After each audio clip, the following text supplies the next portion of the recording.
Hi, this is Jason from Horrific Nightmares, back to do another About Last Nightmare. This is a series where my friend Nick, the last shoegazer, and I watch a movie separately but together. And I do the first part, which of course is the facts and figures. And he does the second part, which is an overall synopsis of the film and our rating. This week, we decided to do Double Exposure. Double Exposure is a 1982 film which runs 95 minutes.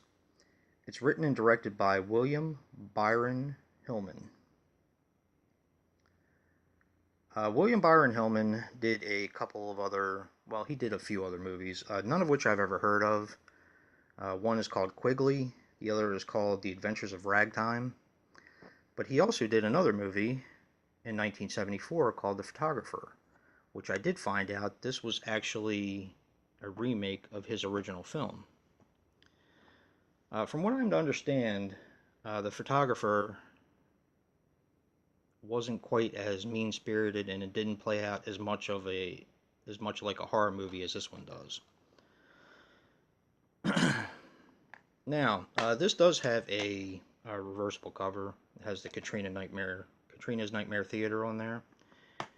This did receive a Blu-ray treatment from Vinegar Syndrome. I do have a question for some of the viewers. If you do own the Vinegar Syndrome Blu-ray, it comes off as the same time. This one's listed as 94 minutes and is rated R. The Vinegar Syndrome says 95 minutes, but when, of course, I was watching the movie last night, it clocks in at 1 hour, 34 minutes, and 56 seconds. So when I was looking at the Vinegar Syndrome Blu-ray, I noticed that it was, of course, 95 minutes and unrated, or didn't have a rating on it. I'm pretty sure they're the same cut of the film. Just curious to know if you guys know anything about there being an extra scenes or extra gore, or if there's a difference between the Blu-ray and the DVD. But now that that's out of the way, this is the story of two brothers. The one brother I'm going to skip over. The main character is Michael Kalina, who plays Adrian Wilde. Now, when I was doing some research on him, he actually played the same character in 1974's The Photographer, which was the original. He also played Mitch in Leprechaun 3, and in one of my favorite all-time westerns, which is kind of like a western comedy musical called Cat Ballou, which is so much fun. Even if you're not into westerns or musicals or even comedies, it's pretty much got something for everyone. It has Jane Fonda in it, Lee Marvin. It's not really a musical. There's musical numbers in it, but it's kind of hard to explain. You have to see it, but it is really, really a fun film. Just a recommendation for me. Now, the other brother I'm going to leave for last because he is definitely the most, I'll say, colorful. We'll leave it as colorful. I think you'll understand what I mean by the end. This also stars Pamela Hensley as Sergeant Fontaine, who doesn't really have that big of a part. She looked very familiar to me, so I look up everyone who's in the film. And she played, she was Princess Ardalina in Buck Rogers in the 25th Century. She also played Agent 36 in the Nude Bomb, which was a Get Smart spinoff movie that I actually saw in the movie theaters. It was pretty funny. It was renamed something else later on, but it was originally called the Nude Bomb. Let's see. She was also in Rollerball, and she did a lot of television. The last name, which I was talking to Nick about was Cleavon Little. Of course, I knew exactly who he was. He was pretty popular in the 70s and 80s.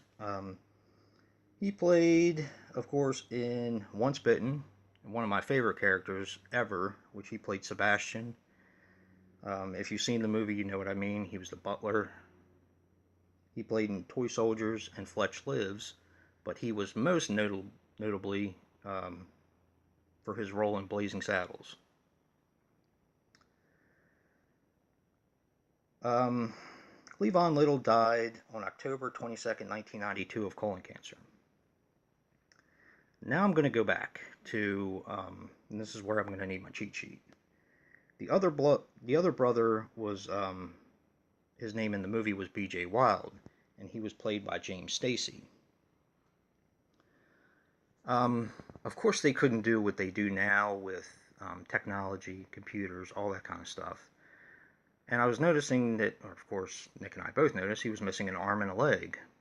And I was like, huh, they found an actor without an arm and a leg to play his brother.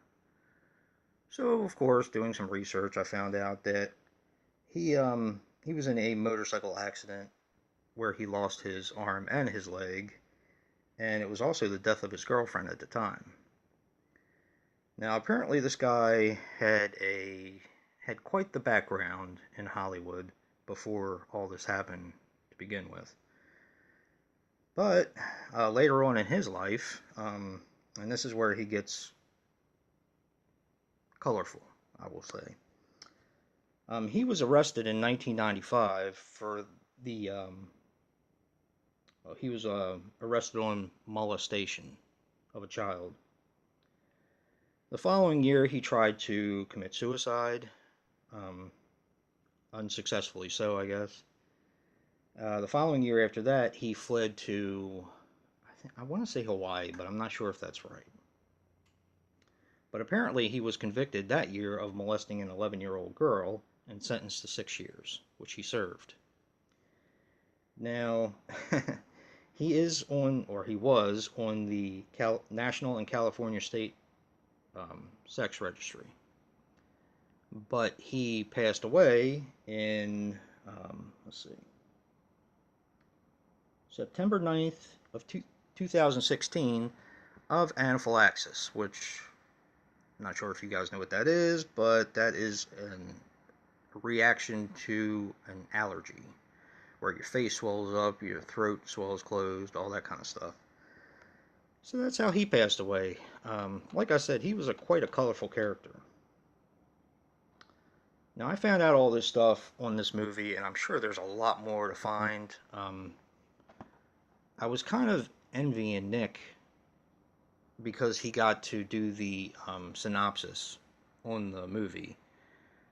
Because I would have had a ball doing that for the simple fact that, well, I'll let him explain that to you. But I found out all these interesting facts about this movie, and it kind of just blew me away. So, yeah, there was definitely a lot to talk about with this one. But, yeah, double exposure. Please tune in to Nick, the Last Shoegazer, to see part 2 of this interesting, interesting film. Yeah. So if you like what you see in here, hit that like button and subscribe. And until next time, peace.